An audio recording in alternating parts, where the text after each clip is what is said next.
Hilda and Tina, a flower that will bloom forever.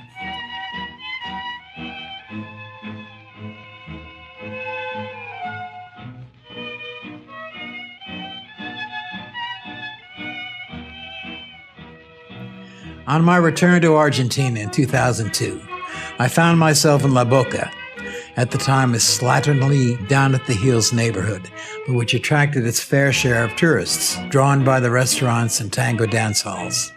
Residents of this barrio were working class, but incarnated la gente del corazón, who would let their dogs wander at will, but always knew that when they did wander off, a neighbor would invariably bring them back to the owner. There was a sense of togetherness, an esprit de corps, which has since dissipated, due perhaps to gentrification. But at the time it was the sort of quarter, where even a foreigner like myself would feel at home. Feeling sorry for the helpless creatures which I came across, I inquired about bringing one back to the States.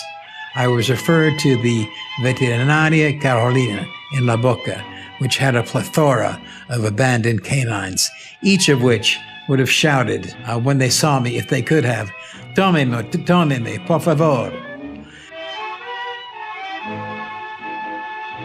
In 2002, Argentina was in the midst of an economic crisis. The peso had been devalued, resulting in a run on the banks.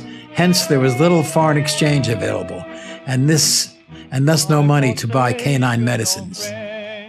I saw a puppy who could have fit in the palm of your hand, who looked as though she had not a friend in the world, and when the vet asked me if I would adopt her, I did not have to be asked twice.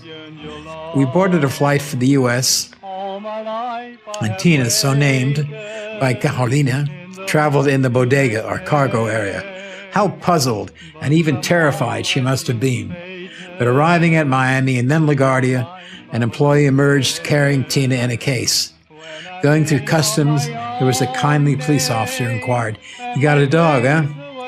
Although I was unable to find her papers, the officer said, "That's okay, buddy. I like dogs better than people anyway," and waved me through. I boarded her at a local vet hospital, and no sooner were we in the hospital than Tina behaved as if she owned the place, running up and down the stairs and greeting everyone with a friendly bark and with her tail wagging. Although I rescued Tina, brought her stateside, she was really Hilda's dog, since my friend Mrs. Moscowitz, seeing that I was about to go on another foreign assignment, agreed to take her into her home, into her life. Essentially, Tina became her dog. In her own words, she was the sweetest dog I ever had. Everybody in the neighborhood loved her. She was my pride and joy, and when I retired for the evening, she would peek in the bedroom door as if to say, "Is it okay to come in?" And she would come in and curl up at my feet. She was always protective. I am so grateful for the years we spent together. These were my most pleasurable moments. Tragedy struck in the early weeks of the winter of 2016. The vet discovered a cancer of the spleen and informed Mrs. Moscowitz that Tina would not have long to live. But Hilda was determined and insisted that she be operated on in a last-ditch effort to prolong her life. Tina made what we thought was an amazing recovery, and we were both grateful for the few weeks we all had together. Then, one Saturday morning, the inevitable occurred. Sleeping in the next room, I peeked in to see that Tina's eyes were open and that she had not slept. We knew that this was the end. Tina was put to sleep that morning at Lincoln General.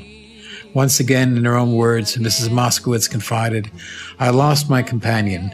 Nothing has been the same since her death.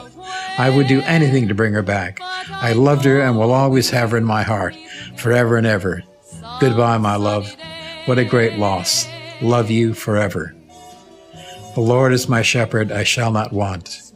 He maketh me to lie down in green pastures."